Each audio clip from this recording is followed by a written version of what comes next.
আহিছে নিৰ্বাচন ব্যস্ততা বাঢ়িছে কংগ্ৰেছৰ প্ৰতিবাদী যাত্ৰা আমি কৰিব আহিছো বাঢ়িছে চৰকাৰ গঠনৰ সপোন হৌ সিদিনা মাজুলীত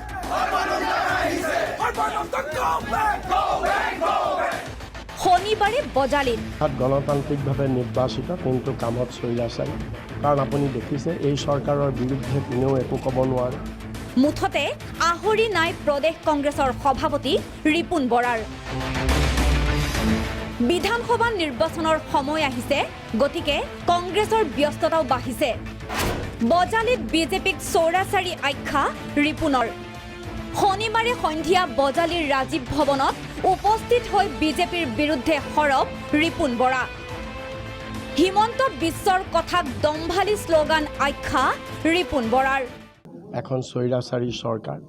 দেখাত গণতান্ত্ৰিকভাৱে নিৰ্বাচিত কিন্তু কামত স্বৈৰাচাৰী কাৰণ আপুনি দেখিছে এই চৰকাৰৰ বিৰুদ্ধে কোনেও একো ক'ব নোৱাৰে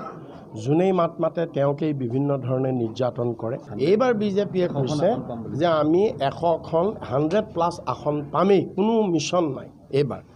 কোনো মিছন নাই কৈছে যে আমি 100+ আসন পামেই এইটো হৈছে বিজেপিৰ মানে দম্ভালী শ্লোগান আৰু বিশেষকৈ এইটো বাকীসকলে নকয় অকল হিমন্ত বিশ্ব শৰ্মা ডাঙৰীয়াই কয় লকডাউনৰ নামত ৰাজনৈতিক কামৰ পৰা আন দলক বঞ্চিত কৰাৰ অভিযোগ 31 আগষ্টলৈকে কংগ্ৰেছে লৈছে বিভিন্ন কাৰ্যসূচী লকডাউনৰ নামত কোভিড-19ৰ নামত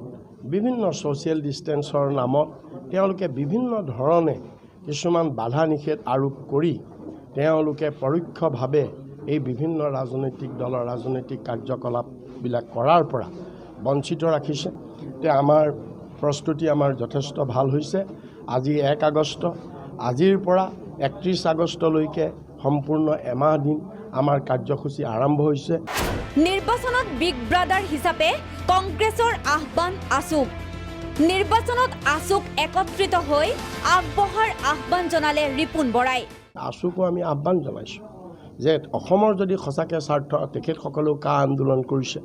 তেখেতসকলেও NRCৰ কথা কৈছে তেখেতসকলেও অসমৰ পৰা বিদেশী বহিষ্কৰণ হ'ব লাগে বুলি কৈছে তেখেতসকলেও বিজেপিৰ বিভিন্ন অপশাসন কৈছে তেখেতসকলে বিজেপিৰ অসম বিৰোধী কথাবিলাক কৈছে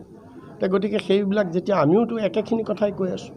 আছুৱে যিবিলাক কৈ আছোঁ আমি কংগ্ৰেছে আগৰ পৰা কৈ আছোঁ ৰিপুণ বৰাৰ ভাষ্য আজি আছুৱে যি কৈছে কংগ্ৰেছে আগৰ পৰাই কৈ আহিছে নিৰ্বাচন মানে নেতাৰ অভিযোগ প্ৰতি অভিযোগ আৰু বাকযুদ্ধ পিছে শেষ নিৰ্ণয় ল'ব ভোটাৰেহে বজালীৰ পৰা জিন্তুল তালুকদাৰৰ ৰিপৰ্ট প্ৰাগ নিউজ